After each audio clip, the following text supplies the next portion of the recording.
Bonjour à toutes et à tous, bienvenue sur la chaîne. Aujourd'hui, j'ai envie de me regarder The Majestic. Alors, The Majestic, c'est quoi? C'est un film des années 2000. C'est un film avec Jim Carrey, qui est moins connu que ce qu'il fait habituellement. C'est un film qui est un peu passé à la trappe de Jim Carrey. Il a fait, bien sûr, il a fait des meilleurs films de mémoire. Mais c'est un film qui m'avait marqué. Alors, à l'époque, je l'avais vu quasiment à sa sortie. Je l'avais acheté en DVD à l'époque. Et c'est un film qui m'avait marqué. Il avait quelque chose de, je sais pas, quelque chose de magique, quelque chose qui m'est resté dans les esprits et qui, je sais pas, je me rappelle que c'est un bon film. Après, je sais pas du tout, je l'ai vu, j'ai dû le voir en 2002-2003, donc ça fait presque 20 ans, donc peut-être que mon esprit est faussé, mais j'avais passé un très bon moment à le voir et bah, j'ai envie de me le refaire, donc je vais un peu lire de quoi ça parle. En 1951, à Hollywood, alors que le scénariste Peter Ableton se réjouit de voir son script des Pirates du Sahara porté à l'écran, il est accusé à tort d'être communiste.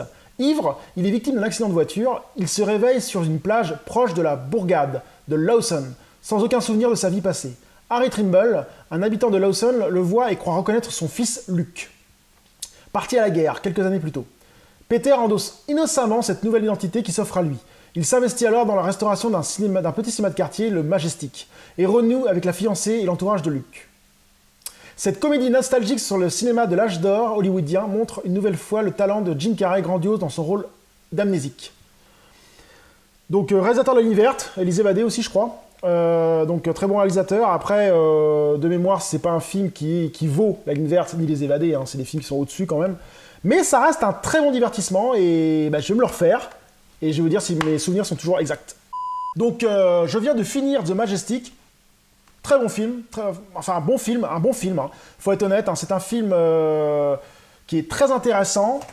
En fait, la mémoire m'était bien restée. C'est un film qui apporte, je sais pas, de la magie.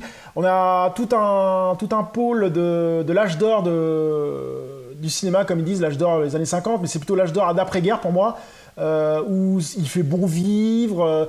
Pendant toute la première partie du film, on a un côté un peu féerique, avec un petit village sympa, des gens sympas, l'Amérique c'est joyeux, l'Amérique c'est bien, et ça je trouve ça vraiment excellent. Et à peu près, après, dans une autre partie du film, on a une autre partie de l'Amérique, qui est un peu plus psychopathe sur le communiste, qui fait la chasse aux sorcières communistes, et qui... Tout est prétexte à être contre les communistes. Et notre héros se retrouve embrigadé dans des choses comme ça, et j'ai trouvé ça vraiment bien. Avec une bonne morale de l'histoire. Franchement, ce film est vraiment bien réalisé. J'ai tout, du début à la fin, j'ai vraiment bien aimé. Il y a de l'émotion, il y a de la romance. Bon, bah, vous attendez pas à un film d'action, hein. Ce n'est pas un film d'action, c'est un film plutôt qui se pose, où ça parle de la vie en général, avec la rénovation d'un cinéma. Enfin, c'est vraiment un bon film.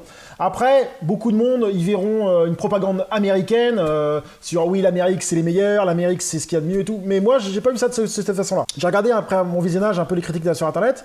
Il y a beaucoup de monde qui parle de propagande américaine. Voilà, propagande américaine, je cherchais le mot. Parce que tout est bon en Amérique, machin. Mais je suis pas d'accord avec eux parce que si le film avait tout le temps été axé sur le début du film, sur la beauté de l'Amérique, les petits villages et tout ça, ça aurait été logique.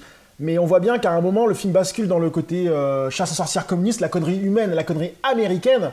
Et c'est ça que j'ai trouvé vraiment sympa, et avec un final vraiment sympa aussi. Enfin bref, si vous voulez passer un beau moment avec du Jim Carrey, mais pas de Jim Carrey comique, du Jim Carrey émotion, bah, je vous conseille ce film, qui est méconnu et qui vaut le coup d'être plus connu.